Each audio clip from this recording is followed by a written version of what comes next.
as well. Okay. All right, so hello everyone. Welcome to our second Community Connect session, and thank you all for joining in. So today's session, let food be thy medicine. You know, the phrase itself talks about the importance of nutrition, not just to prevent, but also to cure disease, right? So nutrition, the role not just towards the body, but also to support, the mind, the movement, and the relationship, like how exactly your mind and body support your, and speaks of the behavioral aspect of one's individual, right? So all these food which works as a fuel to our body, be it the carbohydrates of all types, proteins of all types, and the fat of all types, play a unique supporting role in healing as well as sustaining our physical body. So it's so important to understand each of these fuel group and how they work in synergy to provide that beautiful balance to our body and mind. And especially in times like now, where we would want to improve on our immunity, and literally all pharmaceutical companies have released their immunity boosters, right? Your vitamin D, C, and zinc pills, and so on, right? I mean, immunity is the talk of the town now. So on that respect, who other than our dear Dolly can enlighten us on this topic? So for those, most of you know Dolly already, and those who don't, a quick intro. A PhD holder in biological science, she has a rich corporate experience working with Biocon, India's largest biopharmaceutical company.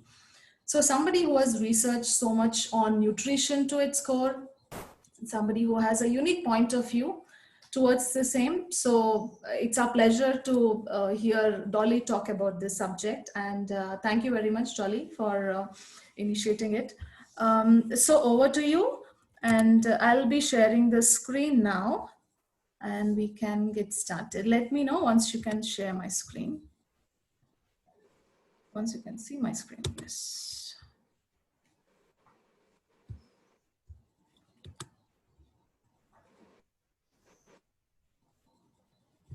Yeah.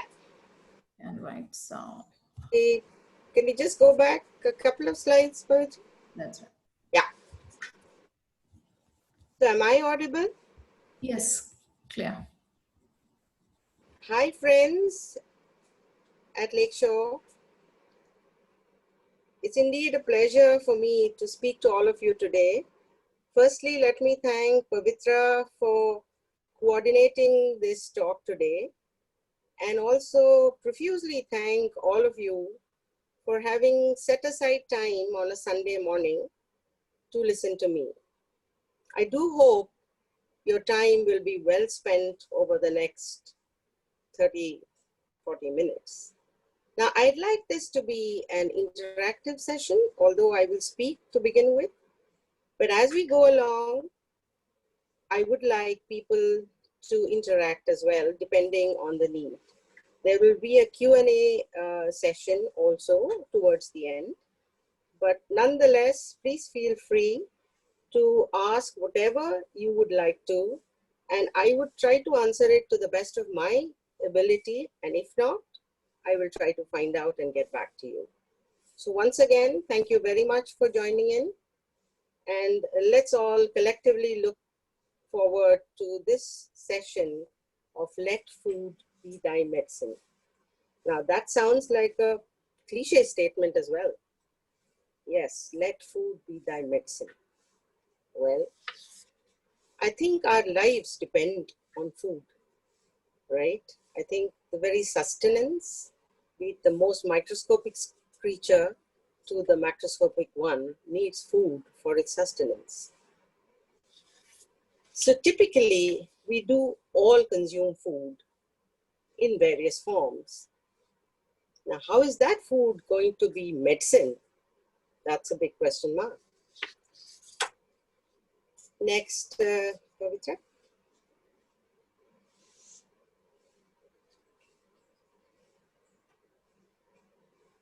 Next, please.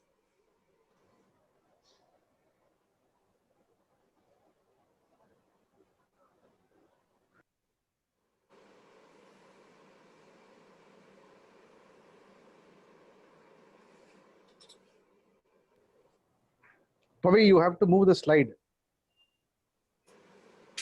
I thought Pavitra is moving the slide. Yes.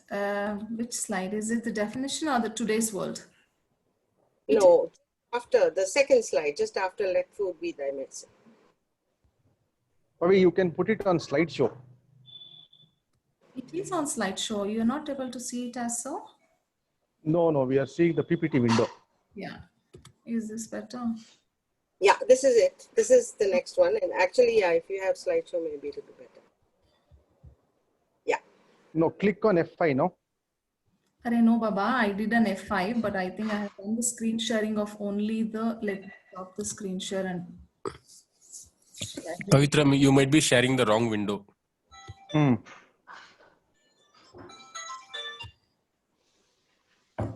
Are you using your second monitor, Pavi? No, Baba, please hold on.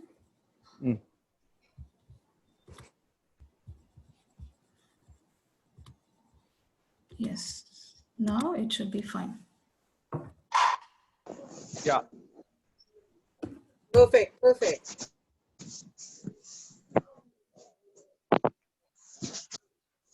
So can I continue? Yes, please. Okay. We were talking about food, right? So eat like your life depends on it, because it really does. I think we can all starve for some length of time, maybe few people for a couple of days, but not more than that. So eat like your life depends on it, because it does.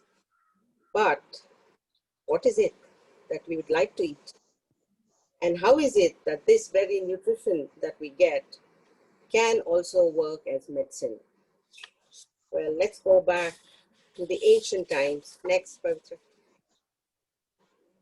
Of the 460 to 360 sort of BC, where Hippocrates, the Greek doctor in those times, actually made the statement, let food be thy medicine. Well, very powerful statement to make in those times. And sure enough, with the minimum type of medical treatment that was available in those times, in the BC times, this Greek physician actually used food to treat people.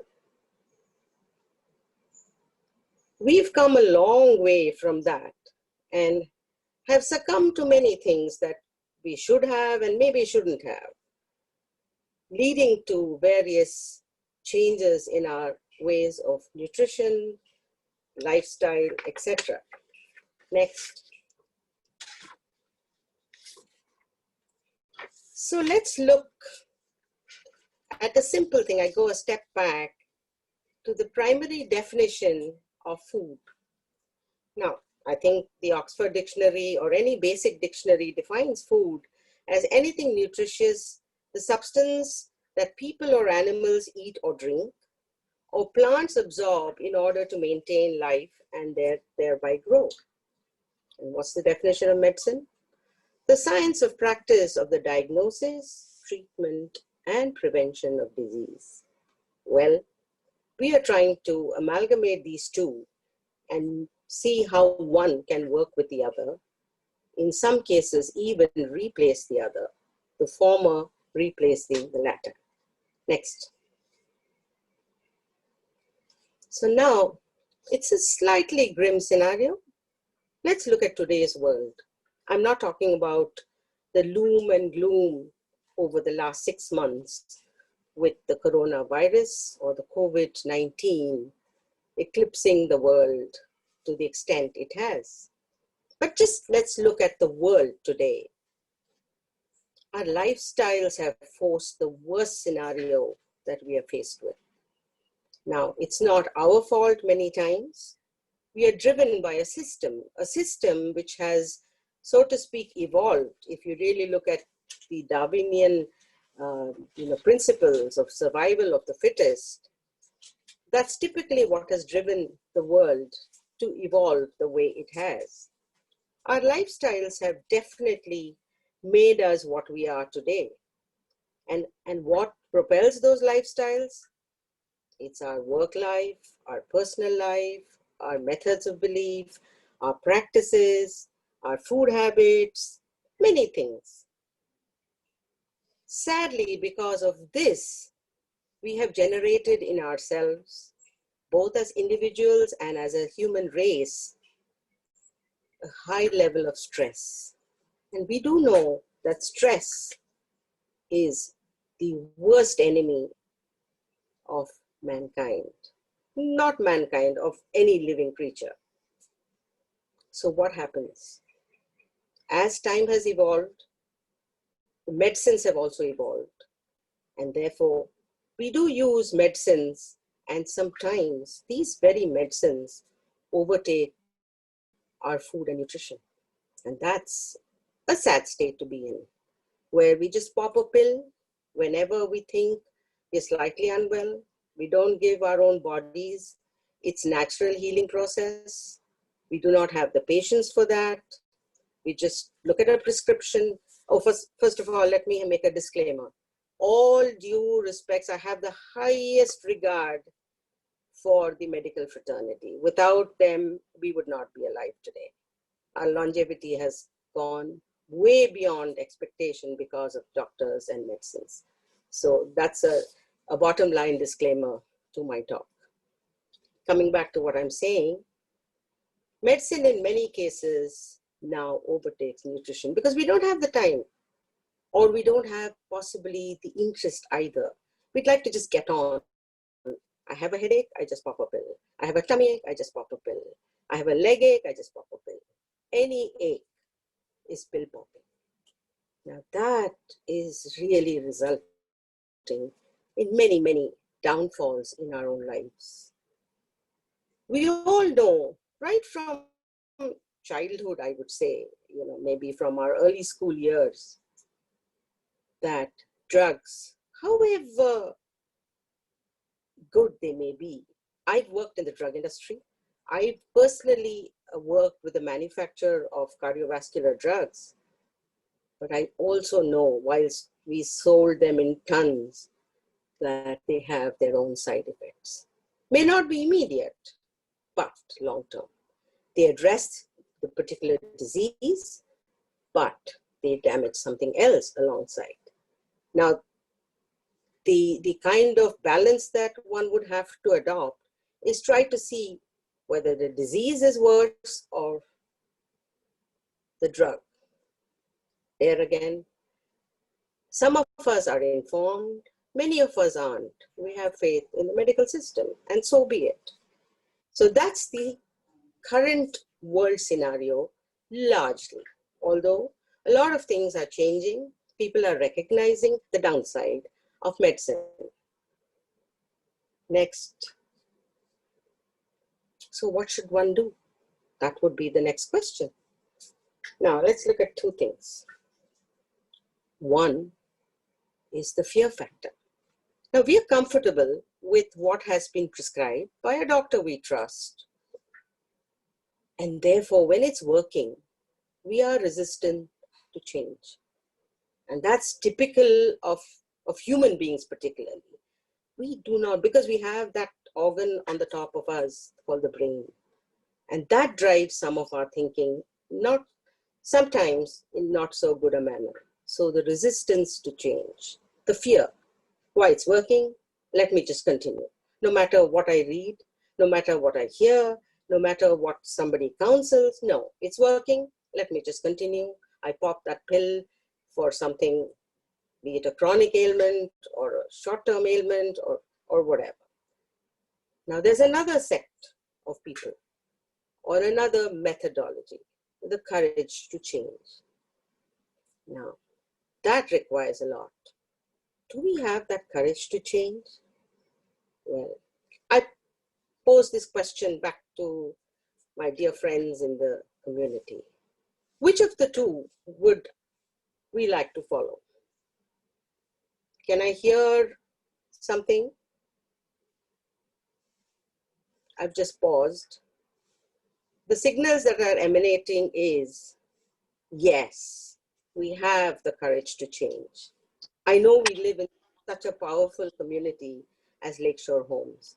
You see people day after day striving for better health, using different methods to get themselves to be a healthier person. And therefore, I would say that most here have the courage to change. Well, next, please. Now, what are the methods that one could follow to try to see how we can bring about this change? Number one, the trust factor. Do we really have faith in having that courage to change? Now, that trust factor comes not just from, somebody just throwing something in the air, but an informed and very scientific approach to what we are doing. We're all educated people. We are all qualified. We are highly, sensible. So therefore, we do blindly follow anything. We use a scientific and an informed approach to things. Naturally, if it's disease, we collaborate with doctors. Now, again, my due respect to the medical fraternity, doctors in medical school are typically taught medicine and how to treat disease. That's the primary objective of the medical science and the medical education and the degree. What does not happen in a medical course is nutrition.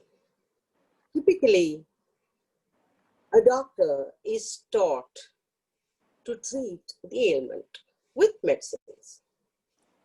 A very small segment of the medical fraternity goes down to looking at nutrition. So that is so important.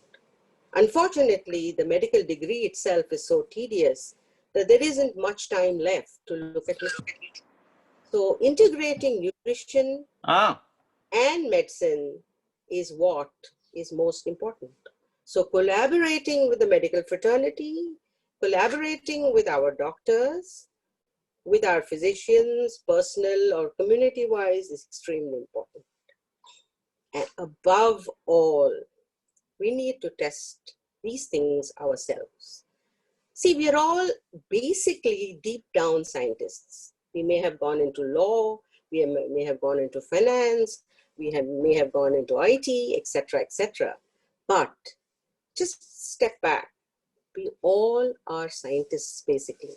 We do like to experiment with ourselves to the extent possible. Yeah, next. So I today, because of the paucity of time, would look at one disease and how do we think we possibly could address it with nutrition and diet. Look at diabetes. Now, sadly to say, India is the diabetic capital of the world. Our population is just growing every day in this disease segment. Just go down a street on your own road or on your own neighborhood, and you would find every other house to be having one or the other person having some issues with this metabolic disorder. May not be, to the extent that it becomes difficult, but nonetheless, it's there. But again, let's look at diabetes. I'm not looking at type 1, I'm looking at type 2. Because type 2 is something which evolves with our own lifestyle. It evolves with our own bad practices. It evolves with our own types of nutrition and food. It's really not a disease. Basically, our bodies have what is called metabolism, right? We take in food, which is anabolism, and we break down that food for energy, which is catabolism. And together, it is metabolism, right? So what is it that happens in the case of diabetes? There is some aberration in that metabolic process. And therefore, it's really a metabolic disorder which can be corrected just by right practices, be it nutrition, exercise, attitude, etc. So therefore, in my humble opinion, it's not really a disease, although it can become chronic if it's not addressed. Now, typically, we look at then, what is it that can help? Either minimize the medication that you're taking, a person is taking, or eliminate it. Eliminate it is something which requires tremendous courage and also results with the kind of experiments that one could try with himself or herself. Obviously not in isolation, but in collaboration and consultation with his or her doctor, physician, or healthcare provider. So let's look at meal plans. When we look at meal plans, typically we have a spread of protein, fats, carbohydrates in our food. Now, what happens in the case of diabetes? Basically, sugar is excessively poured into the system, as we all know. So a food or a diet which is high in protein, as well as high in good fats, the fats which build up the good cholesterol, or the HDL cholesterol, or the lipoprotein. These are the kind of meal plans that one needs to look at. Next, please.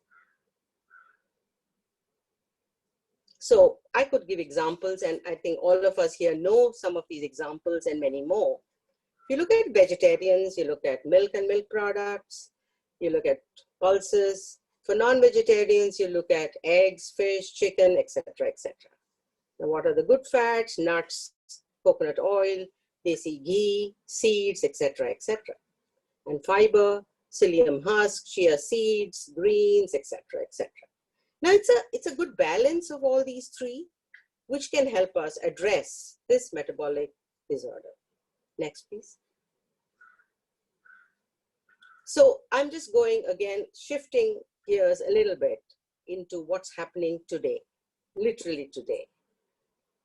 The COVID-19 virus overtook the world right from early part of this year, or possibly the latter part of the last year in the Chinese area. So what are the learnings that we have had? Many are, learnings that we have got through our own experience with this disease, which seemed like a science fiction film to begin with. Now, what is it that is most important? Building our own immunity. Yes, vaccines are in production, vaccines are in testing, in research, and even in clinical studies. As of today, as we speak, there are clinical studies going on at the JSS Medical College in Mysore on the Oxford University vaccine. Well, but when is that vaccine actually going to reach all of us? And even if it does, what are the downsides of any vaccine? Right from down the ages, we know vaccines, doctors know it more than anyone else, that vaccines may work, but they may also cause issues. So that needs to be tested, and that's what is being done with these clinical studies. So what is easier for us is to build our immunity. Now, there are very many ways of building immunity. Most important is the kind of nutrition that we take. And for getting that right kind of nutrition, we need to partner with the right kind of raw material providers. For example, if you're looking at the quality of milk that you take, or the quality of grain that you take, or the quality of fats that you take. For example, Lakeshore Homes, I think, is an extremely sensible, bright, and very, very forward-going community. There are so many good suppliers in our own community who actually provide the right kind of raw material.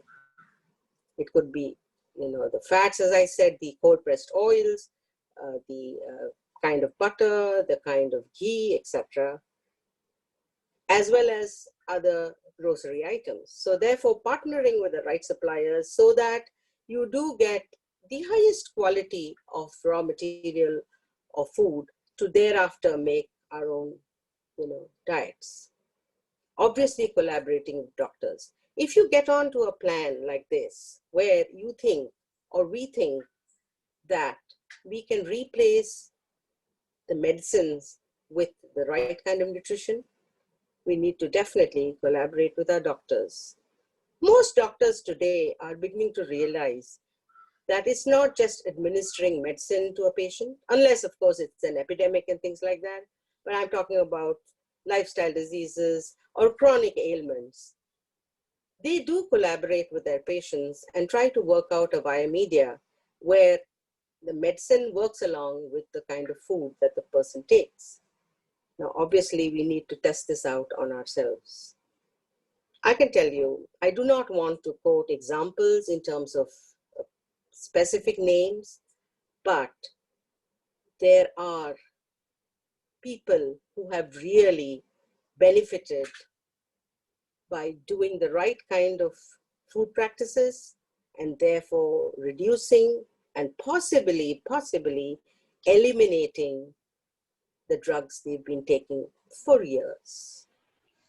It seems a shaky for me to say, but it is tested, and I have testimony to that as well. If anybody likes, they could reach out to me on a one-to-one and I could share with them, but I do know of people who are benefiting by using the right kind of food and thereby eliminating the kind of drugs that they've been used to taking for several years. And once this starts, I assure you, there is no looking back. There is no reversing, because it just gets better and better. Next, please.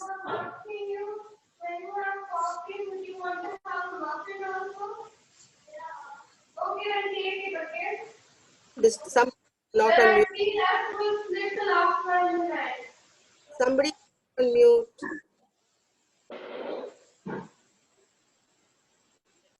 Yeah. So let's look at the word diet. Now, the word diet is typically understood, I mean, right from the beginning, as if somebody is overweight or somebody has some issue, then they're asked, are you on a diet? Now, that word diet is a short-term goal. I want to achieve a weight of whatever, X, and therefore I get onto a diet. Nutrition is a lifetime journey. The kind of nutrition that we evolve for ourselves becomes a lifetime journey. And what's the destination? Great health. So diet is a short-term goal, nutrition is a lifetime journey, and health is our destination or our goal. Now, there are dime a dozen fad diets available, not now, for decades. Now, these kind of diets, in the earlier times in books or newspapers or publications, and today on the net is just flooded with all types of diets. Many of them are fads.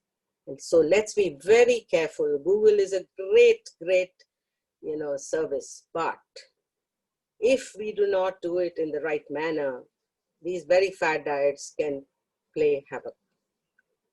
So generally, we also understand diet as deprivation. Now, what happens when somebody fasts? Okay, you deprive yourself for whatever, several hours, and you crave, or you deprive yourself of something and you crave and you crave. This is not sustainable. Can we do that long term is what we have to do. We may be able to do it for a month or 2 months or something like that. Is it that we can do something like this lifelong? Now, be it exercise or be it nutrition, both of these have to be incorporated into our own system, which will work lifelong. Otherwise, it just works for that period.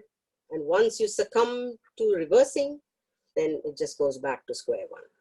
You are back to where you started. So therefore, we need to understand our own bodies and thereby make lifestyle changes. We do know that no two human beings are identical in the way their bodies function. You can be siblings, you can be twins, you can be mother and son, you can be husband and wife. Definitely not husband and wife, let me tell you. They're very different many times. Yeah. So we need to understand our bodies and thereafter make the kind of lifestyle changes which actually work for us as individuals, as our own body structure. Next, please. So let me just get down to using a word hack. It's the IT, age. I don't like to use a word hack because it could be understood negatively, but still, these are little tips to our diet. Now, India, age old, has been a country flooded with all the condiments and spices one could ask, right from ages. In our own kitchen, it's a wealth house of medicine, actually. Medicine doesn't have to be a capsule or a tablet. Medicine can be in your own little spice rack. Examples are many. I've just listed a few. Fenugreek or methi, cinnamon, turmeric, ginger, moringa, different kinds of teas, green, black, bergamot, Earl Grey, kalonji oil, paleo coffee. Let me just ponder on one or two of them. Cinnamon. I think it's an age-old known thing, and I really don't understand why we don't adopt these things and we rather take a metformin or a combination of metformin with something else to reduce sugars, or a glucophage, for example. The cinnamon is a potent, a pure form of cinnamon is a potent way of addressing sugar or glucose metabolism.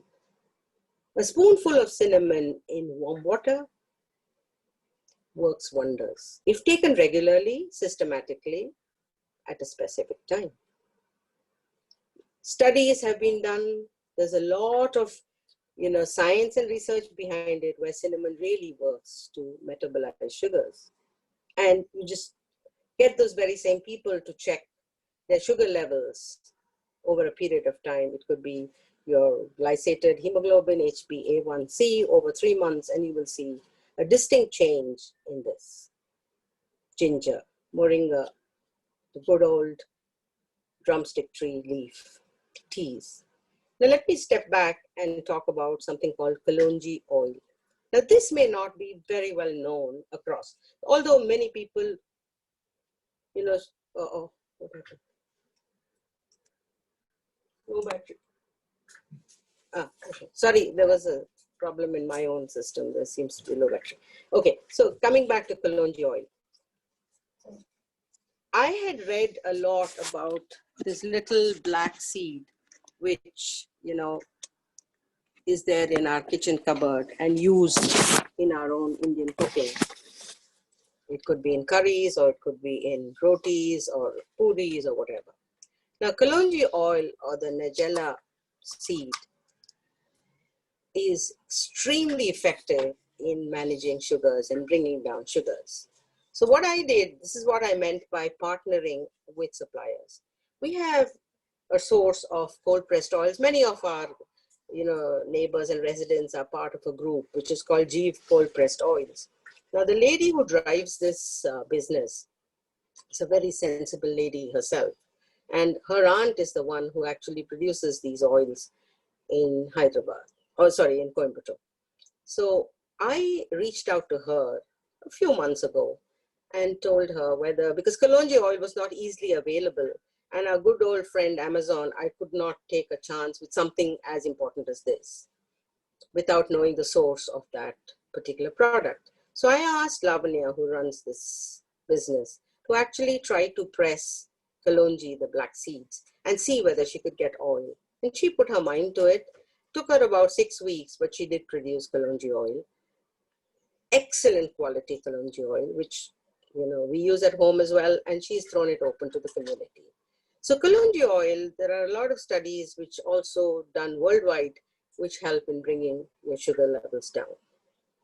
Now, another thing I'd like to talk about, which I call an elixir, is a combination of apple cider vinegar, the salt, the light form, the high potassium, lower sodium, and lemon juice. Basically, a spoonful of each in a bottle of water, mixed and taken half an hour before somebody has their meal, significantly helps the sugars come down. If somebody took a postprandial reading about 90 minutes after a meal, after having consumed these things, and obviously having the meal which has a good ratio of good protein, high fats, and as low as possible complex carbohydrates, would see a drop in the postprandial sugar value prior to doing this and after doing this. And it becomes consistent time after time. Next slide, please. So there are several steps to a healthier you. Let's try to detox our own kitchens. Many times our kitchens, I'm not saying all of us succumb to it, packaged foods. Our packaged foods, particularly the ones which have zillion ingredients in them and preservatives, are the worst things to stock in our kitchens. Yes, there are shortcut routes to doing things, a packaged upma or a packaged something else, noodles or whatever it is. It takes effort to do something from scratch like our grandparents did, and that's why even today they keep good health. But reaching out to a packaged item, an MTR rava idli mix or something like that, is easier for all of us. So let's try to restrict that kind of behavior, and health becomes much better, disease comes down. Real whole foods, natural organic products, most importantly, practice mindful eating. What we do is we're actually looking at a phone and we're just popping food at that time. That food is definitely not going to work as medicine, I can assure you. That food is just going to be gulped. Or we're watching television and we're just popping food. We just don't even realize what we're eating. So it's important to be mindful when we're eating. Be at peace, enjoy your food. Even philosophy, all kinds of philosophy says, practice the joy of eating when you eat. Be grateful to the food that is there on your plate, and therefore gratitude. Obviously, play, get enough sleep. Many times, lack of sleep could raise blood sugars. And therefore, getting that 6 to 8 hours of sleep, good sleep, is extremely important. There are ways of getting good sleep. There are people who have erratic sleep patterns. There are ways of getting good sleep. Soaking one's feet in Epsom salt prior to sleeping. Having magnesium supplements, glycinate, citrate, all of these aid in good sleep and happy state of mind. And above all, I'm not saying we practice selfishness, but let's love ourselves. I think unless we love ourselves, we cannot then love others. And I do not mean that you snatch from somebody and make sure that you get it all. But unless you respect your own body, unless you understand that I need to take care of this body that has been granted to me and love it and take care of it, health can never be good. Well, whilst if you really take care of that, you're guaranteed good health. So let's set achievable goals. Let's slowly transition to them. Nothing happens drastically. All of us are apprehensive about things that we're not used to. We're used to having breakfast, lunch, dinner, yes, that cereal, the toast, the whole wheat toast, etc., etc. Would we like to shift a little bit and look at breakfast in a different manner, or breakfast not at all? There are people in our community who are doing something like that. Yes, it takes a lot of courage, it takes a lot of determination, it takes a lot of discipline, but it works. So setting those goals, transitioning slowly, and finishing it to 100% is what will achieve that kind of health goal. Yeah, next slide, please. So prior to questions, because I did not want to speak for too long, prior to questions, I would like to play a video of a lady who is a doctor herself, but being a medical doctor has realized some of the wrong things she herself has been doing to her patients by not understanding their nutritional requirements. So there's a little video of a doctor called Dr. Pallavi Aga. There are a couple of people in our community who are huge, I would say, not bhaktas, but fans of this lady who have benefited. I would give a couple of their names later on, not right now. So let's listen to Dr. Pallavi Aga, who is a wellness expert who lives in Delhi, Noida, and she talks about obesity because most of us have little kids. So about obesity. Yes, please.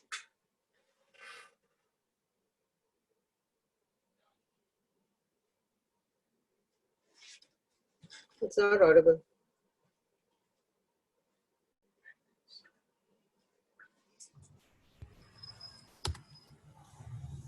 Hello everybody, I am Dr. Pallavi Aga. I am a doctor and I am a lifestyle consultant.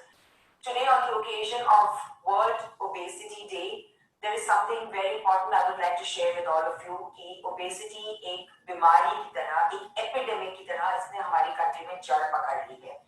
जो आपसे आज मैं बात करना चाहती हूँ, what I want to convey to you is please be careful of not letting your child become obese. Childhood obesity has actually become an epidemic and WHO has declared that all the developed countries and the developing countries like India are now sitting on a big nuclear bomb of childhood obesity. अपने बच्चों में encourage करिए clean eating, healthy eating and movement. Let them play sports. Let them develop the love for sports. Let them develop a love for nature. Let them play outside. एक या दो numbers marks उनके ज़्यादा आ जाएंगे या कम हो जाएंगे, उससे जिंदगी का कोई फर्क नहीं पड़ता है. लेकिन अगर आपका बच्चा मोटा हो गया और उसको fatty liver develop हो गया, तो then he is at a target for ill health all the life. Number 2, focus on clean eating.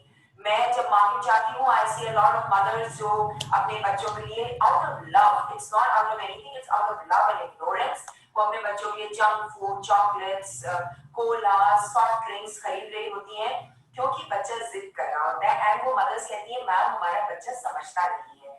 I tell those parents that you are the parents. आप पेरेंट्स को आपको सही रास्ता अपने बच्चे को दिखाना है. If you eat clean, if you don't eat junk in the food, the child will never move towards wrong habits. Number 3, do not overstuff the child. The child is like an animal. जब बच्चे का पेट भर जाए तो वो अपने आप नहीं खाएगा. आप प्लीज प्यार से अपने बच्चे को overstuff मत करिए. It is a very common sight on the bus stops for every school that the mothers are stuffing their children with bread and jam. This is the worst kind of food you can feed your child. Please make a point. Do not give refined flours. No bread whatsoever. Do not give stuff like all this jam. It is only sugar. Do not give any fruit juices. It is only sugar. Do not let the child have a lot of ketchup. That is only sugar. Do not let the child have Maggi. That is refined flour with a lot of chemicals thrown in. Even कई लोग कहते हैं आटा Maggi. Please, all of these things are marketing gimmick. घर में अपना बच्चे को fresh homemade खाना बनाइए. Remember, the child needs a lot of protein in the diet. So, give the child good quality protein. The vegetarians, please add paneer and every preparation that you make. And the non-vegetarians, give the child full eggs. Give the child chicken, give the child mutton. The yellow of the eggs has got a lot of micronutrients. So, please give the child the full eggs. Give the child akroot, badam, seeds. All of these things are very good for health. Remember, अपने बच्चे को जरा सा भी मोटापे की तरफ मत ले जाने दीजिए. आजकल मैं इतने सारे अपने चारों तरफ मोटे बच्चे देख रही हूँ. हम मॉल्स जाते हैं तो all these kids are fat children. Please, for heaven's sake, build up the health of your child. Build up the immunity of the child. And once you are having strong immunity, coronavirus or any other virus, none of these viruses are going to affect you because you will be having such a strong foundation of health and immunity. Thank you very much. I hope in the near future we don't have to celebrate a day like World Obesity.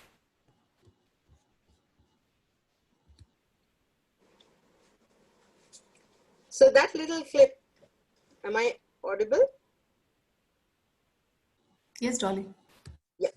So that little clip was of Dr. Pallavi Aga.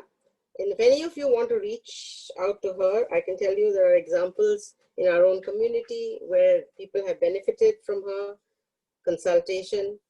So please reach out to me to get further details on her. I just thought it makes sense to include this because she is a person who actually champions that food should be one's medicine. And she is a clinical doctor herself, from PGI Chandigarh. So with this, I come to kind of the end of this session. I had committed to Pavitra that it will be about 30 minutes. And I hope I have stuck to that timeline. And now I throw the floor open for any questions. And again, I humbly, humbly admit that I will try to answer to the best of my ability. If not, I will find out and get back to you to answer your questions. Thank you so much, all you lovely Lakeshore people, for having spared this important time heading towards lunch on a holiday. Of course, today there are a lot of holidays because I think we are all confined. I think we would actually ideally like to get out, but nonetheless, almost every day is like a Sunday. But nonetheless, today is Sunday. So you have spared the time to be patient and listen to me. Thank you so much. Thank you, Dolly. That was quite an informative session. And I think, like Partha also has written in the chat, yes, I think the courage to change, to bring a change in our lifestyle in terms of adopting something healthier is that's the attitude that is very much required. So I myself have first question, so I think I'll go for it first. So one of the much talked subject is the good fats. It was in one of your slide as well, especially the coconut oil. So like, do you recommend the use of any of these good fat, the oils, on a regular basis? And in which case, would it be like a direct consumption on an empty stomach, or use of that for the cooking? What is the best way, but something that is easy to follow and consistently that one can adopt?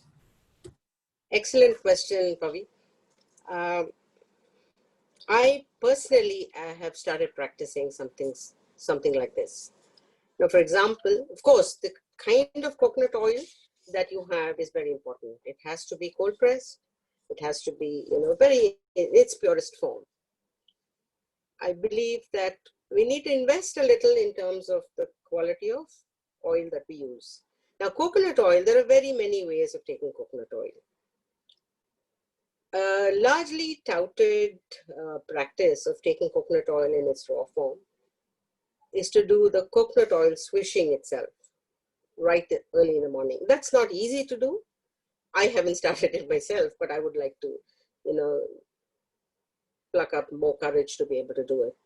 A spoonful of coconut oil in your mouth, swish it around for about 8 to 10 minutes and spit it out. It's supposed to be extremely antibacterial.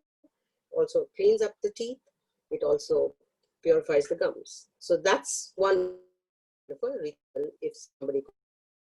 But what is easier to do and more practical is to have coconut oil in its raw form mixed in your coffee. What I call the paleo coffee, I think I gave an example of paleo coffee. Now, paleo coffee is a mix of black coffee with a teaspoonful of coconut oil, half a spoon of, if you can get fresh turmeric root ground, otherwise a good form of organic turmeric powder mixed along in that cup. If you cannot drink it black, then you can have it with A2 milk, or if people are vegan, then have it with almond milk, cashew milk, coconut milk. That's another way. The easiest form which I practice is just take the black coffee and add a spoonful of cold pressed coconut oil and you're set for the day. You can run, you can do exercise, you can do your gym workouts. You would have tremendous energy to be able to work out on that. And I'm sure somebody like Rajul in our community will endorse this. I'm not sure whether she's on this session, but she will endorse this because she practices that too. So that's one form of raw form of coconut oil. Now for somebody who wants to address sugar issues, you blend that with a little bit of cinnamon powder, and that works wonders in terms of reducing the sugars. Coming back to cooking, coconut oil forms an extremely good medium for cooking food, particularly if you want to look at the good fat component. It's better than peanut oil. It's just getting used to sometimes, particularly somebody from the north might find it a little difficult to get the taste of coconut oil. So in such cases, probably even mustard oil would work. But coconut oil definitely can be used as a cooking medium in our regular foods. South Indian foods work beautifully. The Onam Sadhya, which will be served tomorrow, would be largely made with coconut oil, because most Malayalis would use, traditional people would use coconut oil. I hope I've kind of addressed your question, Avi. Yes, Dolly. So I think, but otherwise, if you kind of want to consume but not comfortable preparing a coffee, you can just, have your nose closed and then drink 1 teaspoon of it directly. That would also do, right? My grandmother used to practice something called detoxing with castor oil. So that's hot. He would actually once a month make my mother and even us, when we were small, we were resistant to that. Swallow a teaspoonful of castor oil to deworm you or do whatever. So it's not easy to gulp oil, but coconut oil is less viscous, so it should be possible. I've never swallowed coconut oil just on its own, which is why I need to muster courage to be able to do the swishing part. Right. Okay. We have a question from Manisha.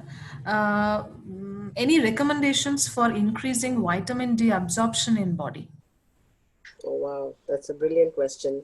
Manisha, hi, I'm just a wall away from you, but nonetheless, I will answer this question. It's not easy to increase the vitamin D in your system unless you take a lot of sunlight. But the kind of food, and particularly if somebody is a non-vegetarian, it's an easier way to get vitamin D through your eggs and things like that. Less that, once, in case you test vitamin D, and which I think all of us should be doing from time to time to see the levels. If there is insufficient vitamin D in the system, then the best way is to take a supplement. There are very good supplements available that one could take. 60K units per month is standard. If somebody is deficient, then 60K units per week for a period of 3 months would help supplement the vitamin D and therefore not harm your bones and things like that. And get that lovely sunlight. We live in a tropical country, and just sit on your balcony or come outside and just absorb the sunlight naturally. Have I answered, Manisha? Yes, yes, Dolly, yes. With IT people, we hardly get exposure to the sunlight, so the question arises from there, because morning time you are busy in house chores, and then whole day when sun is out you are inside office. So I think, Manisha, now when you're working from home, you should explore your balcony or on the terrace. yeah, Cook supplements. Manisha, believe you me, I think we've all made these mistakes and we continue to do so. But I think the bottom line of anything, health is wealth. It's again a cliche statement, but it's so true. Unless we have good health, there's nothing else that we can do. So therefore, we need to invest or set aside that kind of time to exercise, as well as,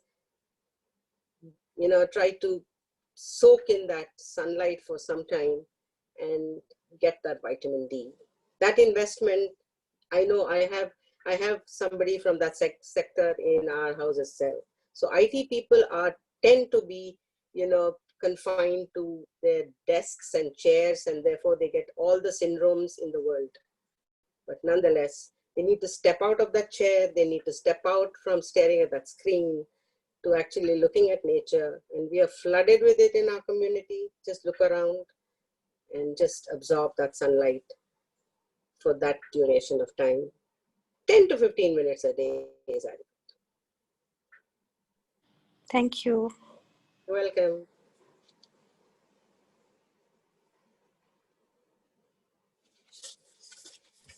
Do we have any further questions to Dolly?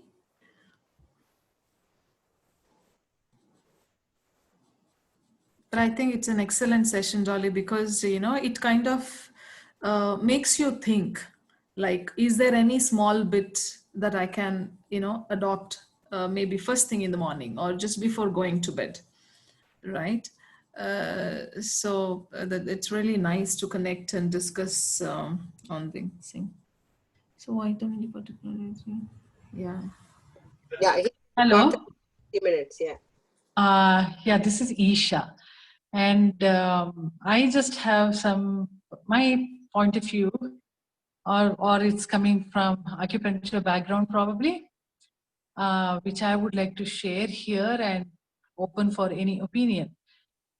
We, in the acupuncture, especially in the traditional Chinese acupuncture, we strongly believe that you have to follow the hunger. I mean, you have to eat only when you're hungry, and you have to drink a lot as per your body need when you're thirsty. So one of the major thing for the body to allow the body to heal is providing all these nutrition as beautifully explained by Dolly, but probably when it requires, when the body needs. So I feel it's very, very essential to listen to your body and do exactly what body wants. Even when there is some nutrients requirement, body will start giving you the cravings. If you're very observant about your body, and then you will go with the body. And then it becomes probably very easy for you to follow. It won't be very difficult at all to follow all the diet related thing Dolly explained. If you start observing your body and listening to your body and providing to your body, and that is what actually is self-love. So this is what I just wanted to mention. Can I say something? Yeah, Dolly. That's brilliant, Isha. Absolutely spot on. Actually, I did not want to move on to that angle of actually eating only when your body asks for it. You know, we are so conditioned to eating specific meals at specific times, whether or not we are hungry. So what you rightly said, eat when you really want to eat. I'm not saying that you have to get into a starvation mode, but definitely eat as much as your body needs. And that significantly improves your own health. And very, very correctly put, Isha. Thank you so much.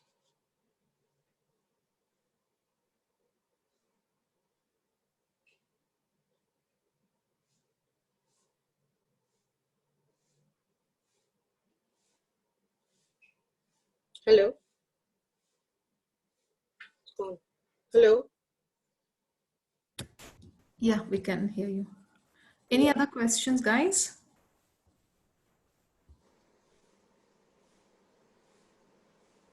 Okay, I think that's about it.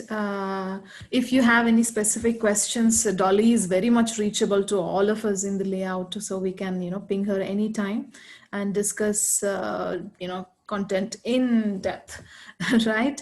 Thank you very much, Dolly, for accepting the invitation to come and talk to us today on this beautiful subject. And indeed, I think even if all of us who have attended this session today, if all of us could start a new practice of doing something for ourselves, for our body and mind and thoughts, nothing like it. You know, that's what I would call this session as an effective one. So many things beautifully brought out by you. Thank you very much. And also thanks everyone for joining in the call. And for the next sessions, if you have any suggestions or the way it should be carried out or the content depth that you want to look forward to, please feel free to directly message me.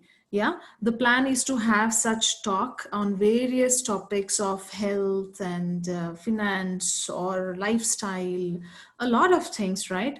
Once in 2 weeks, that's what we are looking forward to. Any suggestions, you're most welcome. Directly message me. We'll be more than happy to take them. Yeah. So thanks everyone. Have a beautiful day ahead. Thank you so much, Pavitra. Thank you so much, all the lovely people at Lakeshore Homes. It was a pleasure, and thanks for participating so nicely. Thank you so much. Have a great Sunday and great days ahead. I can be reached, as Pavi said, anytime. I'm happy to share or help with whatever possible. So please do not hesitate to connect with me. I would also like to acknowledge Dr. Pallavi Aga in this session, because I did draw some of my strength from her in terms of, wanting to share this kind of experience with the community. Thank you so much. Thank you so much, Dolly. Thanks, everyone. Bye-bye. Bye.